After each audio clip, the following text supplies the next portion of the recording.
দর্শক বন্ধুরা, রাখির রান্নাঘরে আপনাদের স্বাগত জানাচ্ছি। আবারও হাজির হয়ে গেছি একটি কাতলা মাছের নতুন রেসিপি নিয়ে। তো আজকে বানাবো গন্ধরাজ কাতলা।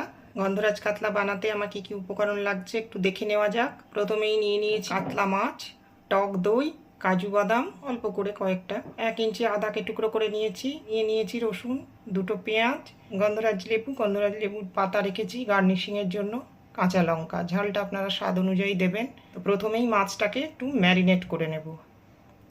তো চলুন দেখুন কিভাবে কি করি।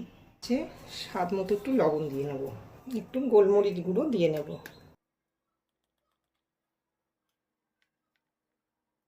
আর একটু গন্ধরাজ লেবুর জেস্ট দেব।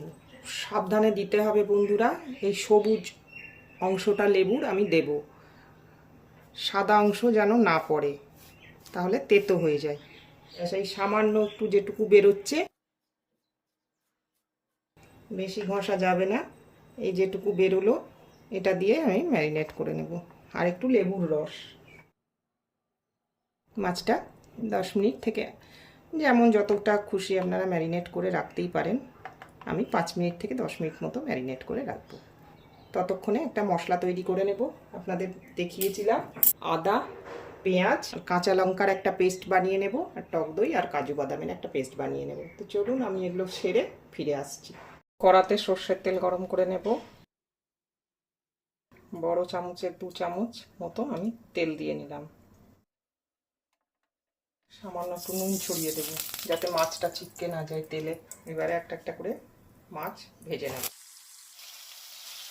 ভেজে তুলে নিয়েছি। ওই তেলে একটু শুকনো লঙ্কা দিয়ে দিলাম, আদা কাঁচা লঙ্কার পেস্ট, রসুন 3টের পেস্ট দিয়ে দেবো, কষিয়ে নেব।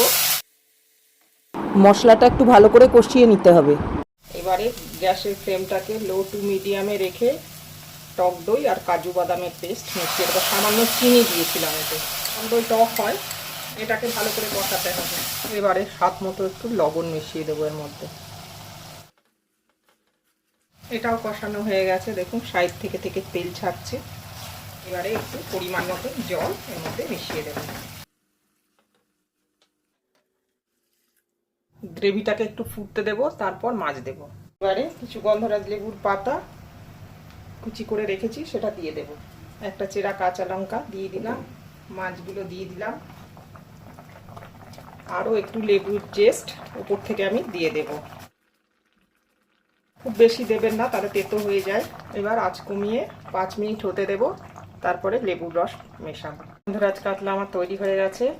এবারে আমি এই লেবুর রসটা ওর থেকে ছড়িয়ে দিয়ে নামিয়ে নেব। আমার এই রেসিপিটি যদি আপনাদের ভালো লেগে থাকে, চ্যানেলটিকে সাবস্ক্রাইব করার অনুরোধ রইল। বেল আইকনটি টিপে দেবেন যাতে করে আমি নতুন কোনো রান্নার ভিডিও দিলে নোটিফিকেশান সবার আগে আপনার কাছেই পৌঁছে যায়। লাইক শেয়ার কমেন্ট করবেন। ভিডিওটি দেখার জন্য ধন্যবাদ। ফিরে আসবো আবার অন্য কোনো দিন অন্য কোনো রেসিপি। ভালো থাকবেন, সুস্থ থাকবেন।